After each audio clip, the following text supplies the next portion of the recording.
प्रकाशित वाक्य 17 पर्व।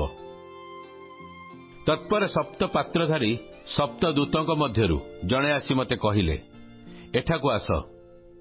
जो महावेश्या बहु जलराशि निकटरे उपविष्ट, जहा सहित पृथ्वीर राजा माने व्यभिचार करियछंती और पृथ्वी निवासी माने जार व्यभिचार रूप मदिरारे मत्त होइयछंती, ताहार दंड तुंबकु देखाइबी।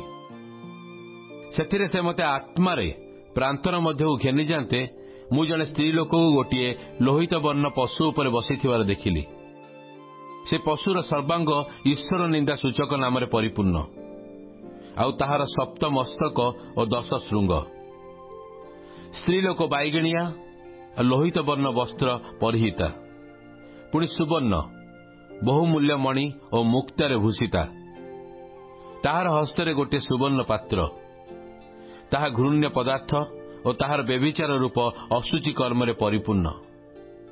ताहार कपाल ए निगूढ़ भावयुक्त नाम लिखित थिला, महानगरी बाबिल, बेश्या मानकर और पृथ्वीर समस्त घृण्य विषयर जननी।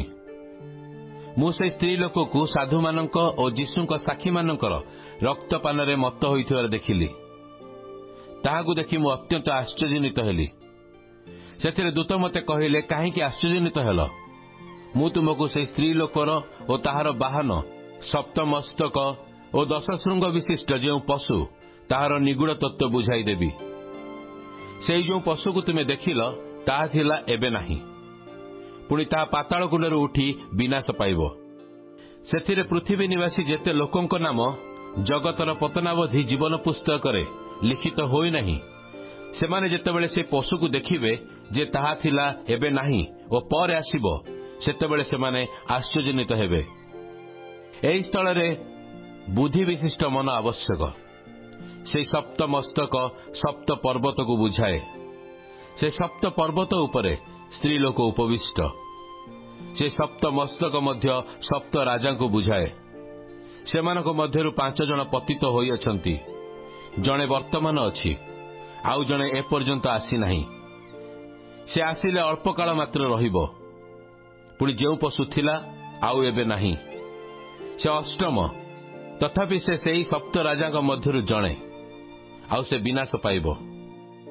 आउरी जो 10 श्रृंग देखिल से सबु 10 राजा को बुझाए। से माने एपर्यंत राज्य पाई नाहंती, किंतु पशु संगरे 1 घंटा पर्यंत राजा मानक परि क्षमता प्राप्त हेबे।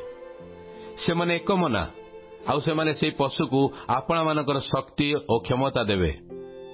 से माने मेष शावक सहित युद्ध करिवे, आउ मेष शावक सेमानकु जय करिवे।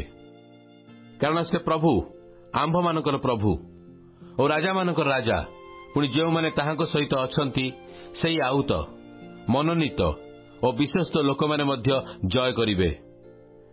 आउ से मते कहिले, जो जलराशि निकटरे तुम्हें बेश्या को उपविष्टा थिबार देखिल, से जलराशि विभिन्न वंश, जनता, जाति और भाषावादी लोकों को बुझाए।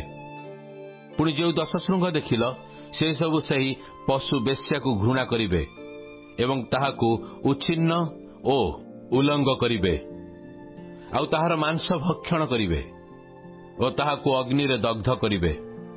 कारण ईश्वर को समस्त वाक्य जे पर्यंत सफल न हुए से पर्यंत सेमाने जेपरि ताहार अभिप्राय सिद्ध करती और एकमना होई आपणा मानक राज्य पशु को दान करती, एथि निमंते ईश्वर सेमानक मनरे प्रवृत्ति देले। आउ जो स्त्री लोकों को देखिल से पृथ्वीर राजा मानक उपरे राजत्व करुथुबा महानगरी को बुझाए।